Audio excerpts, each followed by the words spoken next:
नमस्कार, स्वागत है आपका। मैं हूं आपके साथ बरखा शर्मा। नागपुर आपको लिए चलते हैं। मोहन भागवत का संबोधन जारी। अब से कुछ ही देर पहले उन्होंने शस्त्र पूजा की है। सीधे लिए चलते हैं आपको।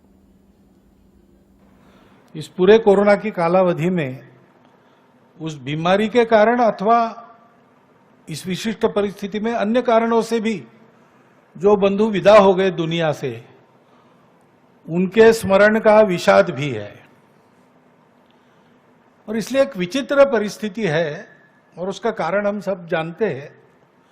कोरोना की महामारी उसका कारण है। पिछले मार्च महीने के बाद लॉकडाउन शुरू हुआ, उसके बाद बहुत सारे विषय चर्चा में थे दुनिया के, देश के, लेकिन वो सारे दब गए और उनकी चर्चा का स्थान इस महामारी की चर्चा ने ले लिया। अपने देश में भी घटनाक्रम समाज की और माध्यमों की चर्चा की दृष्टि से या हमारे अपने चिंतन के लिए भी कोई कम रोचक नहीं रहा है। विजयादशमी के पहले ही 370 प्रभावहीन हो गया। संसद में उसकी पूरी प्रक्रिया हुई। बाद में विजयादशमी के बाद 9 नवंबर को सुप्रीम कोर्ट का असंदिग्ध निर्णय राम जन्मभूमि के बारे में आया और एक इतिहास बना। एक मत से निर्णय था, सारे देश ने स्वीकार किया और बहुत सुंदर वातावरण में समझदारी के साथ, संयम के साथ समाज ने उसको स्वीकार किया।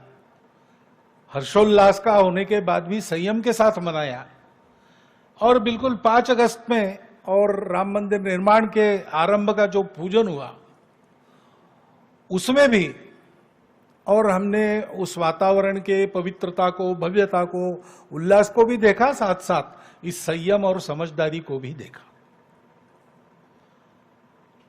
बाद में फिर नागरिकता अधिनियम संशोधन कानून वो संसद की पूरी प्रक्रिया के बाद पास हुआ। अपने पड़ोसी देशों में 2-3 देश ऐसे हैं जहां पर सांप्रदायिक कारणों से उस देश के निवासियों को प्रताड़ित किया जाने का इतिहास है और उन लोगों को जाने के लिए दूसरी जगह नहीं, वो भारत में आते हैं। तो वहां से विस्थापित, पीड़ित होकर आते हैं, यहां पर वो जल्दी बच जाए, ठीक से बच जाए, इसलिए उस अधिनियम में कुछ संशोधन करने का वो प्रावधान था। जो भारत के नागरिक है उनके लिए उसमें कुछ खतरा नहीं था। बाहर से जो आते हैं भारत में और नागरिक बनने की इच्छा उनकी है, तो उसके लिए भी कानून में पहले से प्रावधान है, ऐसे लोग भी बन सकते हैं। वो पूरी प्रक्रिया करने के बाद वो प्रक्रिया वैसी की वैसी है, उसमें कोई बदल नहीं है। परंतु अब कानून का विरोध भी करने वाले लोग थे, राजनीति में तो चलता ही है। उन्होंने ऐसा वातावरण बनाया कि इस देश की मुसलमानों की संख्या न बढ़े, इसलिए नियम लाया गया। तो उसके चलते और उसका अच्छा विरोध शुरू हो गया, प्रदर्शन आदि होने लगे, देश के वातावरण में तनाव आ गया। उसका क्या उपाय करना, इसका सोच विचार पूरा हो, कुछ कृति हो, इसके पहले वो सारा और दब गया कोरोना आने के कारण। मनों में जो सांप्रदायिक आंच थी वो मन के मन में रहेगी। उसका उपाय होने के पहले ही कोरोना की परिस्थिति आ गई। ऐसा यानी होती इन विषयों की चर्चा जितनी और उस पर प्रतिक्रियाएं उतनी नहीं हुई सर्वसामान्य व्यक्ति के और माध्यमों की चर्चा में भी, और कोरोना ही छाया रहा। ऐसा सारी दुनिया में ऐसा ही दिखता है। बहुत सारी घटनाएं होती रही है, आज तक होती रही है, लेकिन अधिक चर्चा और ये कोरोना की ही रही है। एक बात हम कह सकते हैं, कि सारी परिस्थिति में प्रत्यक्ष कोरोना बीमारी से होने वाला नुकसान भारत में कम है। इसके कारण है कोरोना की ये जो बीमारी है वो कैसे फैलेगी, क्या फैलेगी, इसका अनुमान पहले ही करके हमारे शासन प्रशासन ने बड़े सावधानी से जनता को सचेत किया।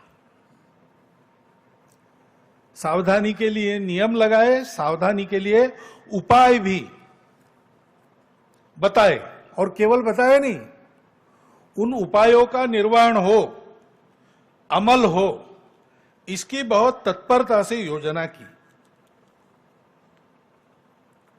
माध्यमों की भी सहायता इसमें हुई। उन्होंने जो बढ़ा चढ़ाकर वर्णन किया इस सारे परिस्थिति का, तो जनता में एक जरूरत से ज्यादा भय भी आ गया। लेकिन उसका लाभ भी यह हुआ कि इन सब नियमों का पालन करने में जनता अतिरिक्त सावधान रही। ये सारे देश पर संकट है, सारी दुनिया पर संकट है। इसको ध्यान में लेकर सब लोग इसके प्रतिकार में लग गए। सभी चिकित्सा पद्धतियों के चिकित्सक, शुश्रूषा करने वाले, नर्सिंग वगैरह करने वाले सारे कर्मचारी, सफाई कर्मचारी, सुरक्षा करने वाले कर्मचारी उच्चतम कर्तव्य बोध के साथ रुग्णों की सेवा में जुट गए। रात दिन परिश्रम करते रहे। स्वयं को कोरोना वायरस की बाधा होने का खतरा उठाकर करते रहे। अपने घर वालों से महीने महीने दूर रहकर उन्होंने काम किया। नागरिकों ने भी अपने समाज के बंधुओं की सेवा के लिए जो करना था स्वयं स्फूर्ति के साथ, कोई बहुत बड़ा आह्वान वगैरह किसी को नहीं करना पड़ा। सावधानी के तो आह्वान हुए, उसका पालन भी किया लोगों ने, लेकिन सेवा करने के लिए आह्वान नहीं हुआ। जिनको करना था वो लग गए, और जिनको करना था वो लग गए, यानी लगभग सारा समाज अपनी तो चिंता की ही, लेकिन दूसरों की भी चिंता करने में जुट गया। यानी जो पीड़ित लोग थे उन्होंने अपनी पीड़ा को भूलकर दूसरों की सेवा की। इसके भी कई उदाहरण पहली बार सामने आ गए। सहायता लेके जाओ तो उस घर के लोग कहते हैं कि हम और 7 दिन चला ले सकते हैं, हमारे पास वालों के पास अभी कुछ नहीं हो, उनको पहले दीजिए। पूजनीय बाला साहब के भाषण में एक बार बात आई थी, सार्वजनिक भाषण में, दाई नीड इज ग्रेटर, ऐसी एक कहानी। वो दाई नीड इज ग्रेटर का उदाहरण हमको इस बार स्वतंत्रता के बाद पहली बार देखने को मिला पूरे समाज के आचरण। गड़बड़ियां करने वाले लोग नहीं थे, ऐसा नहीं। लोगों की कठिनाइयों का फायदा उठाने वाले स्वार्थ साधक लोग नहीं थे, ऐसा नहीं।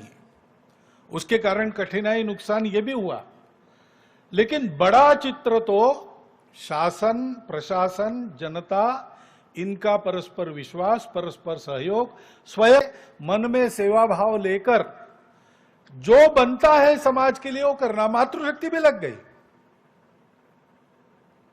बिना कहे भोजन पकाकर और पहुंचाने लगी, मास्क बनाकर और मुफ्त में बांटने लगी। ऐसे कई उदाहरण मिलते हैं। हम देखते हैं कि स्वतंत्रता के बाद शायद इस प्रकार का अनुभव विशेषकर अपनी नई पीढ़ी ने ये पहली बार लिया होगा। अपने समाज की एक रसता का, सहज करुणा का, शील प्रवृत्ति का, संकट में परस्पर सहयोग का, इनको सबको सोशल कैपिटल ऐसा अंग्रेजी में कहते हैं। लेकिन हमारे देश में ये हमारा सहज सांस्कृतिक धन है। हमारे परंपरागत कुछ रिवाज है, जीने का तरीका है, हमारी परंपरागत चिकित्सा पद्धतियां है आयुर्वेद जैसी, कुछ आदतें डाली है घरों के संस्कारों में, हर बार हम बाहर से आते, पैर धोकर अंदर जाते, हाथ धोकर किसी वस्तु को हाथ लगाते, ऐसी छोटी छोटी आदतें, ये सारा हमारा सांस्कृतिक संचित जो है उपकारक, वो हमारे परिचय में फिर से एक बार आ गया। हम भूल रहे थे इसको,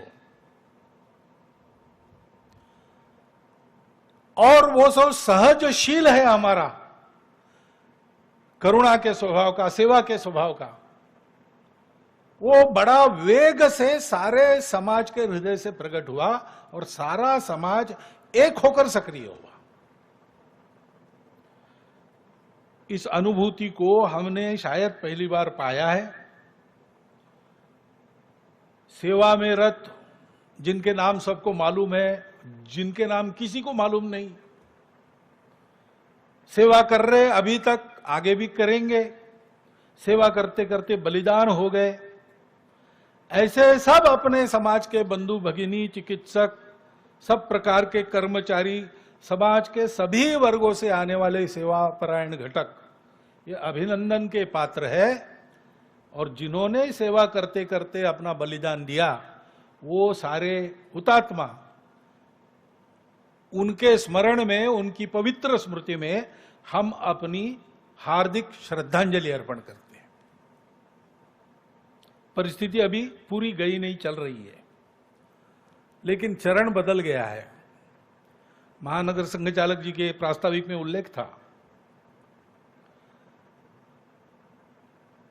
अब लोग जो गए थे वापस आने लगे हैं, रोजगार अपना बंद करके गए थे अपने अपने गांव, वापस आने लगे।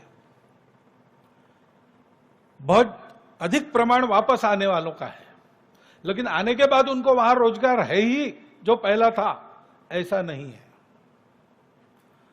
हो सकता है उनको अपना रोजगार बदलना पड़ेगा, नए रोजगार का प्रशिक्षण लेना पड़ेगा। बहुत सारे वापस हो गए, लेकिन सब वापस नहीं हो गए, इसलिए वहां भी कुछ खाली जगह होगी। वहां पे जो रोजगार है वो रोजगार सिखाने की व्यवस्था चाहिए। जो अपने गांव में ही रहने का निश्चय करके वहीं अभी टिके हैं या आसपास के छोटे शहरों में जाकर रोजगार ढूंढेंगे, उनके लिए भी रोजगार की समस्या है। रोजगार देना, रोजगार का प्रशिक्षण देना और रोजगार का सृजन करना, इस सेवा की आवश्यकता है। इतने दिन शिक्षा बंद रही, विद्यालय बंद रहे, फीस नहीं मिली,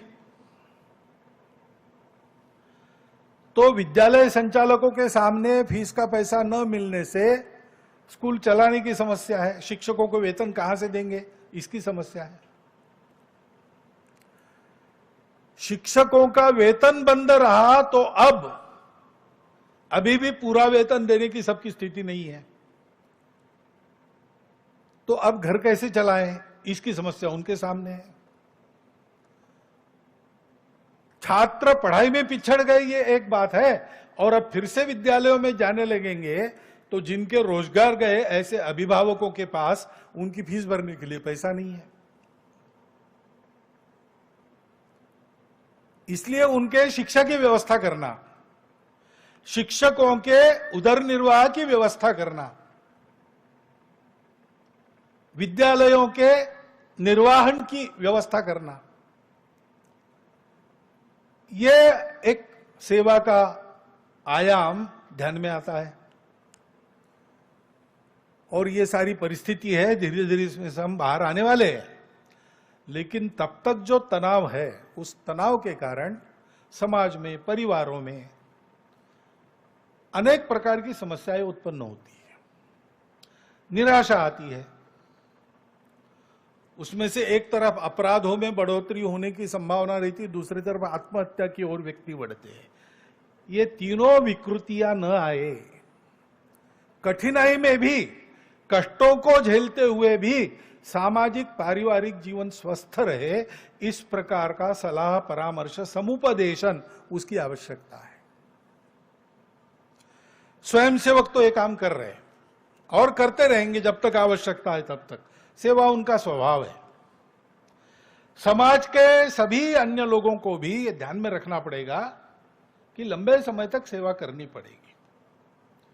इस आवश्यकता को समझकर वो अपने प्रयास जारी रखेंगे, ऐसा विश्वास है। अभी तक कोरोना के लड़ते समय समाज ने जो अपना दम दिखाया, ये एक तरह से दम की लड़ाई है, क्योंकि कोरोना के बारे में बहुत जानकारी नहीं है दुनिया में। रूप बदलने वाला विषाणु है, इसकी घटना बदलती है, बहुत शीघ्र फैलता है, बहुत शीघ्र पकड़ता है, लेकिन हानि का प्रमाण कम है। हानि करने की उसकी क्षमता अन्य विषाणुओं के तुलना में कम है। इतना ही दुनिया में उसकी जानकारी है। इसलिए लंबे समय तक इसके साथ रहना पड़ेगा, इसको जीतना पड़ेगा। तो उस दम को कायम रखते हुए इस दम की लड़ाई में हम कोरोना को पराजित करेंगे, इस संकल्प के साथ वो सेवा जारी रखनी चाहिए। इस वातावरण के आर्थिक सामाजिक परिणामों से अपने बंधुओं का और स्वयं का बचाव करते रहना चाहिए। उसके लिए जो जो आवश्यक है वो सब करना चाहिए। कोरोना से डरने की आवश्यकता नहीं है, लेकिन सावधान रहना, दक्षताएं उनका पालन करना, इसकी आवश्यकता है। अब धीरे धीरे जीवन तो रुक नहीं सकता, बंद तो नहीं रह सकता, तो उसका खुलना प्रारंभ हो गया है। व्यवहार, सामाजिक व्यवहार, आर्थिक व्यवहार, ये सब शुरू हो रहे हैं और शुरू होने पड़ेंगे, रुकिए नहीं रह सकते। लेकिन ऐसा जब शुरू होता है तो कोरोना से बचने के सारे नियम अनुशासन और कोरोना से समाज को बचाने के लिए आवश्यक कर्तव्य, सेवा आदि, इसका निर्वाह हमको सतत। प्रमुख मोहन भागवत ने शस्त्र पूजा की संबोधन उनका जारी है। तमाम मुद्दों को लेकर बातचीत वो कर रहे हैं। कोरोना पर खास फोकस उनका है, सुनाते हैं आपको। उन बातों की शाश्वतता हमारे ध्यान में आई है। हमारे सांस्कृतिक मूल्यों पर वापस आकर आचरण करना कितना उपयोगी है, यह हमारे ध्यान में आ गया है। कुटुंब व्यवस्था की महत्ता, पर्यावरण के साथ मित्र बनकर जीने का महत्व, ये दिखता है। पूरे विश्व में सोचने की दिशा में परिवर्तन आया है। अब ये परिवर्तन ऐसा ही आगे चलेगा कि परिस्थिति सामान्य होते ही फिर से पहले जैसा लोग व्यवहार करने पड़ेंगे, लगेंगे, ये तो देखने की बात है। लेकिन एक बार तो कोरोना की मार ने ऐसी कुछ सार्थक बातों की तरफ हमारा ध्यान खींचा है, और इसलिए हम देखते थे कि ग्लोबलाइजेशन, ग्लोबल मार्केट की बात हो रही थी। मनुष्य के जीवन को दिग्दर्शित बाजार करेंगे और इसलिए विश्व का एक बाजार होने से मानवता की एकता हो जाएगी, ऐसा चल रहा था। अब संवाद में अंतर आ गया। अब संवाद जो चलता है उसमें अपने अपने राष्ट्र को अच्छा करना और उस राष्ट्र की विशिष्टता को साथ लेकर उसको सुरक्षित रखकर अपने राष्ट्र के द्वारा विश्व के जीवन में सकारात्मक योगदान होना, इसी से मानव जीवन सुखी, संपन्न, शांति युक्त और समरसता युक्त बनेगा। ये बात सबके और ध्यान में आ गई है, और इसलिए हमको भी सोचना पड़ेगा।